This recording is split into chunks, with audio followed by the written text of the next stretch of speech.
வணக்கம். மாலை முரசு செய்திகளை விரிவாக பார்ப்பதற்கு முன் தலைப்புச் செய்திகளை பார்க்கலாம்.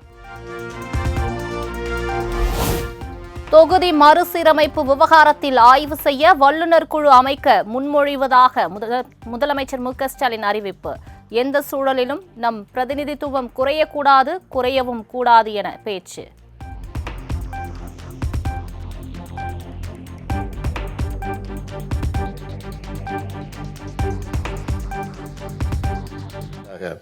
வல்லுநர்களின் குழுவை அமைக்க நான் முன்மொழிகிறேன். ஒட்டுமொத்த முன்மொழிவுகள் குறித்த தங்கள் கருத்துக்களை பகிர்ந்து கொள்ளுமாறு அனைவரையும் கேட்டுக்கொள்கிறேன்.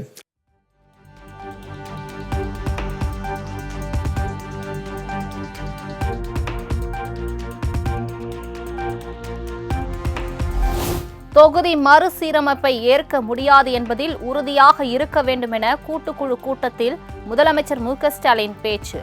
தொகுதி மறுசீரமைப்பு விவகாரத்தில் எப்போதும் இல்லாத அளவுக்கு ஒற்றுமையுடன் போராடினால்தான் வெற்றி கிடைக்கும் என உரை.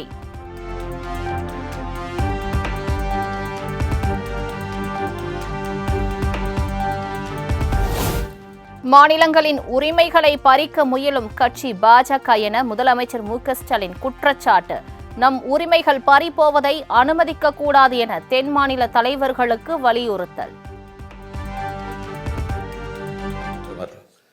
இதன் அடிப்படையில் பார்த்தால் தொகுதியில் எண்ணிக்கை குறையும் என்பதை அவரே ஒப்புக்கொண்டுள்ளார் என்பதை உணரலாம்.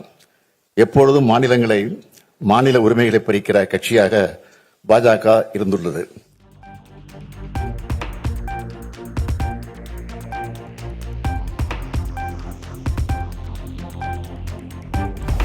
தொகுதி மறுசீரமைப்பு தொடர்பாக உள்துறை அமைச்சரின் விளக்கம் தெளிவாக இல்லை.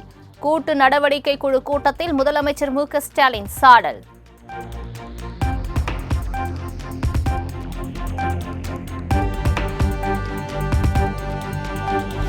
கூட்டாட்சி தத்துவத்தை காக்க உறுதி கொள்வோம் என முதலமைச்சர் மு.க.ஸ்டாலின் எக்ஸ் தளத்தில் பதிவு.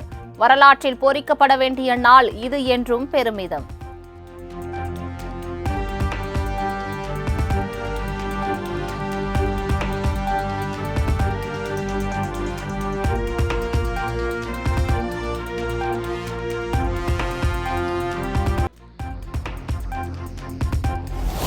தொகுதி மறுசீரமைப்பு விவகாரத்தில் மாநிலங்களுடன் மத்திய அரசு அர்த்தமுள்ள உரையாடலை தொடங்க வேண்டும் என கேரள முதல்வர் பினராயி விஜயன் வலியுறுத்தல்.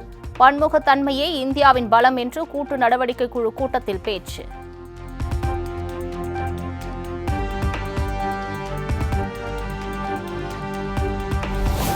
சிறப்பாக செயல்பட்டதற்கான தண்டனைதான் தொகுதி மறுவரையறை என தெலுங்கானா முதல்வர் ரேவந்த் ரெட்டி பேச்சு. பாஜக நம்மை பேசவே அனுமதிப்பதில்லை, நினைப்பதை முடிவாக எடுக்கிறார்கள் என குற்றச்சாட்டு.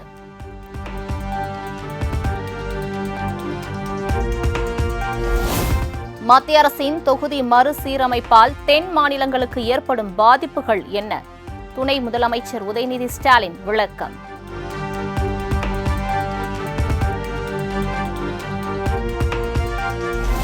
பாஜக ஆளாத மாநிலங்கள் மீதான திட்டமிட்ட தாக்குதல் தான் தொகுதி மறுசீரமைப்பு என துணை முதலமைச்சர் உதயநிதி ஸ்டாலின் குற்றச்சாட்டு.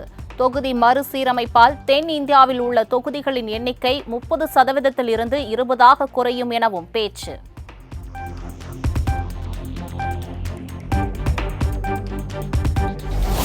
ஹிந்தி பேசும் மாநிலங்களில் மட்டும் தொகுதியை அதிகரித்து ஆட்சியை பிடிப்பதே பாஜகவின் திட்டம் என பஞ்சாப் முதல்வர் பகவந்த் சிங் மான் குற்றச்சாட்டு.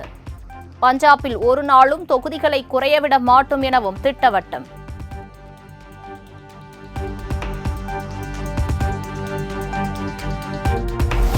தொகுதி மறுசீரமைப்புக்கு எதிரான நடவடிக்கைகளுக்கு ஆம் ஆத்மி 100% ஒத்துழைப்பு வழங்கும் என பஞ்சாப் முதல்வர் பகவந்த் சிங் மான் திட்டவட்டம். மக்கள் தொகையை கட்டுப்படுத்திய மாநிலங்களுக்கு மத்திய அரசு கொடுக்கும் தண்டனைதான் தொகுதி மறுசீரமைப்பு எனவும் பேச்சு.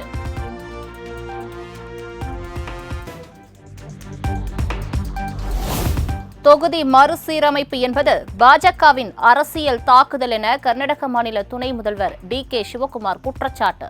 நம் குரல்கள் நசுக்கப்படுவதையோ கலாச்சாரம் அழிக்கப்படுவதையோ ஒருபோதும் அனுமதிக்க மாட்டோம் என கூட்டு நடவடிக்கை குழு கூட்டத்தில் பேச்சு.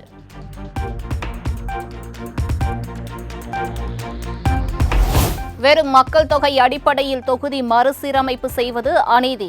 தொகுதி மறுவரையறை கூட்டு நடவடிக்கை குழு கூட்டத்தில் வீடியோ மூலம் ஒடிசா முன்னாள் முதலமைச்சர் நவீன் பட்நாயக் பேச்சு.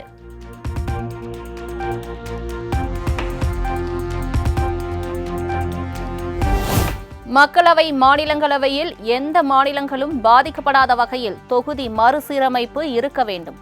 கூட்டு நடவடிக்கை குழு கூட்டத்தில் ஒய்எஸ்ஆர் காங்கிரஸ் பங்கேற்காத நிலையில் பிரதமர் மோடிக்கு ஜெகன்மோகன் ரெட்டி கடிதம்.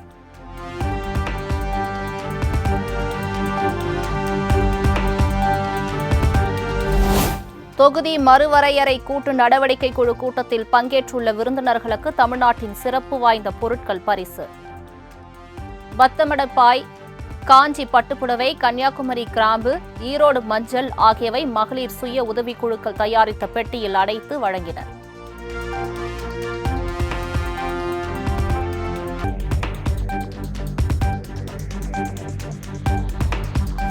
தொகுதி மறுசீரமைப்பு கூட்டு நடவடிக்கை குழு கூட்டத்தில் பங்கேற்ற முதலமைச்சர்கள் பினராயி விஜயன், ரேவந்த் ரெட்டிக்கு மு.க. ஸ்டாலின் வரவேற்பு.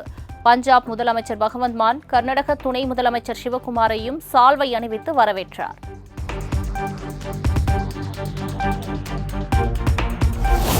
தமிழ்நாட்டு பிரச்சினைகளை மறைக்க தொகுதி மறுவரையறை கூட்டம் என்ற பெயரில் திமுக நாடகம். கருப்பு கொடி போராட்டத்தில் பாஜக மாநில தலைவர் அண்ணாமலை குற்றச்சாட்டு. இன்னைக்கு நடக்கக்கூடியது வெறும் நாடகம் மட்டும்தான். தொகுதி மறுசீரமைப்பில் தமிழகத்திற்கு எந்த விதமான பிரச்சனையும் வரப்போறதில்லை. தமிழகம் உட்பட எந்த மாநிலமாக இருந்தாலும்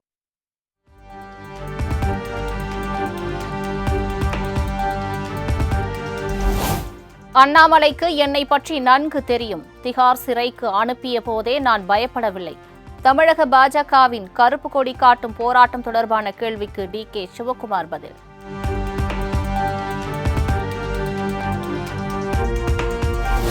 தாவேகா தலைவர் விஜய் தலைமையில் நடைபெறும் பொதுக்குழு கூட்டத்துக்காக சிறப்பு குழுக்கள் அமைப்பு. வரவேற்பு மேடை மற்றும் உள்ளரங்க மேலாண்மை குழு உள்ளிட்டவைகளை அமைத்து அறிவிப்பு வெளியீடு.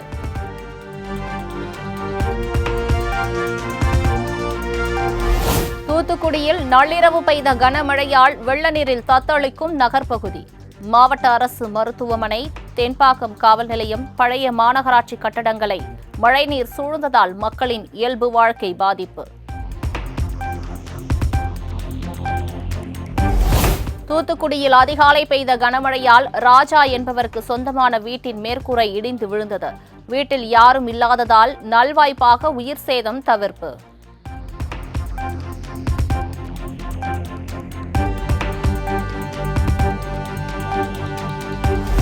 சென்னை மண்ணிவாக்கம் பகுதியில் அடுக்குமாடி குடியிருப்பினர் நள்ளிரவில் திடீர் சாலை மறியல். மழைநீர் கால்வாய்களை தனிநபர் மூடும் பணிகளை நிறுத்த கோரி பெண்களை கைகளை கோர்த்தபடி போராட்டத்தில் ஈடுபட்டதால் போக்குவரத்து பாதிப்பு.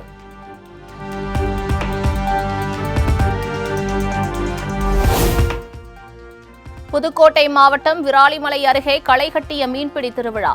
குளத்தில் இறங்கி மீன்பிடிக்க போட்டி போட்ட கிராம மக்கள்.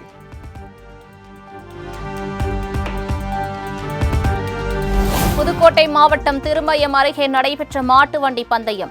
இரு போட்டியாளர்கள் சாலையில் வாக்குவாதத்தில் ஈடுபட்டதால் போக்குவரத்து பாதிப்பு.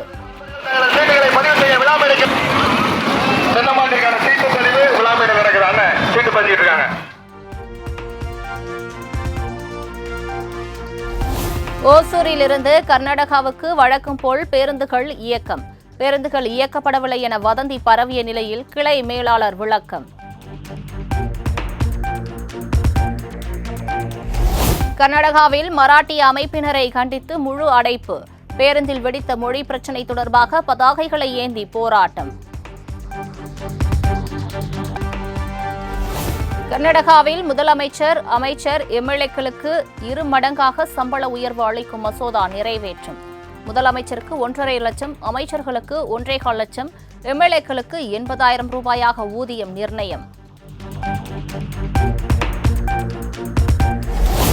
அமெரிக்க விமானப்படைக்கு போர் விமானங்களை தயாரிக்கும் மிகப்பெரிய ஒப்பந்தத்தை கைப்பற்றியது போயிங் நிறுவனம்.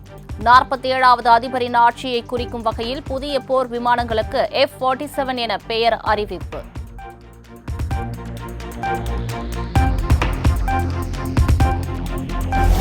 டெஸ்லா வாகனங்களை சேதப்படுத்தினால் 20 ஆண்டுகள் வரை சிறை தண்டனை. உலகின் மோசமான சிறைக்கு அனுப்பப்படுவீர்கள் என அமெரிக்க அதிபர் டிரம்ப் எச்சரிக்கை.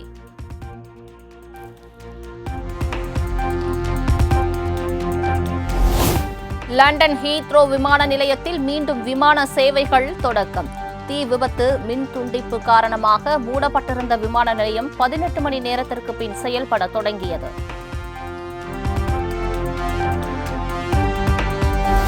சூடானில் அதிபர் மாளிகையை மீட்டது ராணுவம். துணை ராணுவ படைக்கு எதிரான சண்டை நீடிப்பதால் பதற்றம்.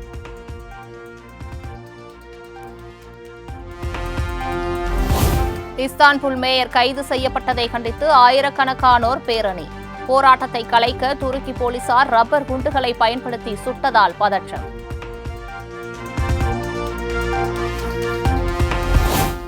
சீனாவின் விண்வெளி ஆய்வு நிலையத்தில் ஆராய்ச்சி பணிகள் மும்முரம். விண்வெளி துறையிலும் உலக நாடுகளின் கவனத்தை ஈர்க்கும் சீனா.